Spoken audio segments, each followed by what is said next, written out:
तुम्हाला वार्षिक 15 ते 18% रिटर्न्स हवे, पण स्टॉक मार्केटचं टेन्शन नको. मग हे बघा, फॉर एक्झाम्पल एका कटोरीमध्ये 1 अंडा आहे, दुसऱ्या कटोरीमध्ये 10 अंडी आहेत. त्या 10 अंड्यांमधलं 1 अंडं जरी फुटलं तर 9 अंडी अजूनही शिल्लक आहेत. पण त्या उलट दुसरीकडे एकच अंडा आहे आणि ते 1 अंडं फुटलं तर सगळं संपलं. तसंच काहीच आहे स्टॉक मार्केट आणि म्युच्युअल फंड्सचं. फरक समजून घेऊया. स्टॉक मार्केटमध्ये जेव्हा आपण ट्रेडिंग करतो तेव्हा ते अकाउंट आपल्याला सेल्फ हँडल करावं लागतं. त्या उलट म्युच्युअल फंडमधली आपली इन्व्हेस्टमेंट ही एक्सपर्ट फंड मॅनेजरद्वारा हँडल केली जाते. स्टॉक मार्केटमधली शॉर्ट टर्म ट्रेडिंगमधली सट्टेबाजी नाही, तर लॉंग टर्ममध्ये वेल्थ क्रिएट करा. नो रिसर्च, नो हेडॅक आणि मार्केट रोज बघायचं टेन्शनही नाही. स्टॉक मार्केटमध्ये आपण ज्याही शेअरमध्ये इन्व्हेस्ट किंवा ट्रेड करतो त्याचं आपल्याला करेक्ट नॉलेज नसतं.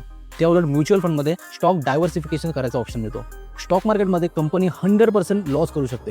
त्या उलट म्युच्युअल फंड 50 ते 100 टॉप कंपनीमध्ये इन्व्हेस्टमेंट करते. एक कंपनी जरी क्रॅश झाली तरी म्युच्युअल फंड मॅनेजर दुसऱ्या कंपनीमध्ये इन्व्हेस्टमेंट करून किंवा बाकी profitable companies through loss cover करू शकतात.